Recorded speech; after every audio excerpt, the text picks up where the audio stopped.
نکلتی تھی، اور انہوں نے سمجھا کہ یہ ہمارا رب ہے، اور اس پر حضرت موسیٰ علیہ السلام بہت غضبناک ہوئے۔ اور پھر جب ان کا غصہ جاتا رہا تو پھر انہوں نے وہ تعلیمات بتائیں جو کہ وہ وہاں سے سیکھ کر آئے تھے، اللہ تعالیٰ سے تعلیمات لے کر آئے تھے۔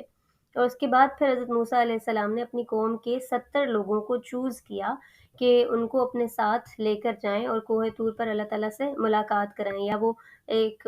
مظہر دیکھیں اللہ تعالیٰ، کیونکہ حضرت موسیٰ نے اللہ تعالیٰ سے پہلے ہی ریکویسٹ کی تھی کہ میں آپ کو دیکھنا چاہتا ہوں۔ اللہ تعالیٰ نے کہا کہ لن ترانی، تم مجھے نہیں دیکھ پاؤ گے۔ تو پھر اللہ تعالیٰ نے اپنی تجلی ہی کی تھی، تو وہ پہاڑ بھی ریزہ ریزہ ہو گیا تھا۔ تو ایک کہہ لیں ڈائریکٹ ایسوسیشن کے لیے حضرت موسیٰ علیہ السلام جو ہے وہ انہیں وہاں پر لے کر گئے تاکہ وہ بھی اللہ تعالیٰ کی شان اور مظہر کو دیکھ سکے۔ تو تب اللہ تعالیٰ نے انہیں وہ جو لوگ وہاں پر گئے تھے ان کو بھی تعلیمات دیں۔ میں قرآن پاک سے پڑھ دیتی ہوں۔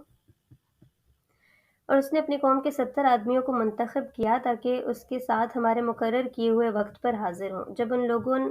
کو ایک سخت زلزلے نے آ پکڑا تو موسیٰ نے عرض کیا، اے میرے پروردگار، آپ چاہتے تو پہلے ان لوگوں کو اور مجھے ہلاک کر سکتے تھے۔ یعنی اس ٹائم بھی انہوں نے یہی خواہش کی کہ ہم اللہ تعالیٰ کو دیکھنا چاہتے ہیں، تو ایک زلزلہ آ گیا جس سے ان سب کی ڈیتھ ہو گئی۔ تو اس پر اللہ تعالیٰ نے جب حضرت موسیٰ کو دوبارہ زندگی بخشی وہیں پر، تو پھر حضرت موسیٰ نے کہا کہ آپ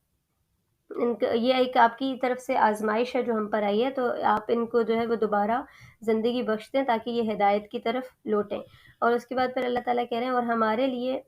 حضرت موسیٰ دعا کریں ہمارے لیے اس دنیا میں بھی بھلائی لکھتے ہیں اور آخرت میں بھی ہم آپ کی طرف رجوع کرتے ہیں۔ جواب میں ارشاد ہوا، سزا تو میں جس سے چاہتا ہوں دیتا ہوں، اور میری رحمت ہر چیز پر چھائی ہوئی ہے، اور میں اسے ان لوگوں کے حق میں لکھوں گا جو نافرمانی سے پرہیز کرتے ہیں، زکوٰۃ دیتے ہیں اور میری آیات پر ایمان لاتے ہیں۔ اس کے بعد اللہ تعالیٰ وہیں پر بتا رہے ہیں، بس آج یہ رحمت کا حصہ ان لوگوں کے لیے جو اس پیغمبر نبی امی کی پیروی اختیار کریں گے۔ یعنی تبھی بتا رہے ہیں کہ ایک نبی آئیں گے جو کہ امی ہوں گے، ان لیٹرڈ ہوں گے، وہ پڑھے لکھے نہیں ہوں گے، جس کا ذکر انہیں اپنے ہاں تورات اور انجیل میں لکھا ہوا ملتا ہے۔ وہ انہیں نیکی کا حکم دیتا ہے اور بدی سے روکتا ہے، ان کے لیے پاک چیزیں حلال کرتا ہے اور ناپاک چیزیں ان پر حرام کرتا ہے، اور ان پر سے وہ بوجھ اتارتا ہے جو ان پر لدے ہوئے تھے، اور وہ بندشیں کھولتا ہے جس میں وہ جکڑے ہوئے تھے۔ یعنی کہ کچھ ایسے ریسٹرکشنز جو انہوں نے دین کے نام پر خود اپنے اوپر لاگو کر لی تھیں، نبی کریم صلی اللہ علیہ وسلم ان کو ان سے ہٹانے کے لیے آئے تھے۔ لہٰذا جو لوگ اس پر ایمان لائیں اور اس کی حمایت و نصرت کریں اور اس کی روشنی کی پیروی کریں جو ہم نے جس کے ساتھ رسول اللہ صلی اللہ علیہ وسلم کو بھیجا گیا ہے، تو وہی فلاح پانے والے ہیں۔ تو اور اسی مثال کو اللہ تعالیٰ نے ایک اور جگہ پر سورہ نحل میں بہت خوبصورتی سے بتایا ہے کہ جو انہوں نے وعدے کیے ساری عمر مختلف نبیوں کے وقت میں، ان سے یہ وعدہ بھی لیا گیا۔ ایک تو یہ وعدہ لیا گیا کہ نیکی پر قائم رہیں گے، سورہ بنی اسرائیل میں اس کی بہت ڈیٹیل ملتی ہے، وہ تمام نیکیوں کی لسٹ اللہ تعالیٰ بتاتے ہیں، لیکن جو یہاں پر بریفلی ذکر ہوئی ہیں یہ کہ اللہ تعالیٰ کا تقوی اختیار کریں، زکوٰۃ دیں، اللہ تعالیٰ کی آیات پر ایمان لائیں۔ لیکن ان سے مسلسل ایک وعدہ یہ بھی لیا گیا کہ جب نبی آخر الزماں تمہاری طرف مبعوث ہوں گے تو ان کی تائید اور نصرت کرنی اور ان پر ایمان لے کر آنا ہے۔ تو اب وہ پورا ٹائم وعدہ کرنے کے بعد اب جا کے جب اس وعدے کو پورا کرنے کا وقت آیا، کیونکہ تب تو نبی کریم صلی اللہ علیہ وسلم آئے نہیں تھے، تو اب آئے ہیں تو اب وعدے کو پورا کرنا ہے،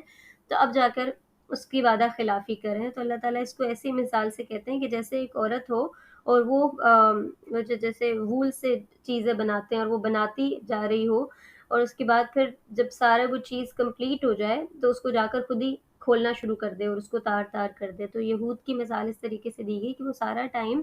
جو آپ پختہ وعدے کرتے رہے ان کے پورا کرنے کا وقت اب آ گیا، اور نبی کریم صلی اللہ علیہ وسلم کی نصرت کا یہ وقت ہے۔ تو اس پوری ڈیٹیل کو بتانے کا مقصد یہ تھا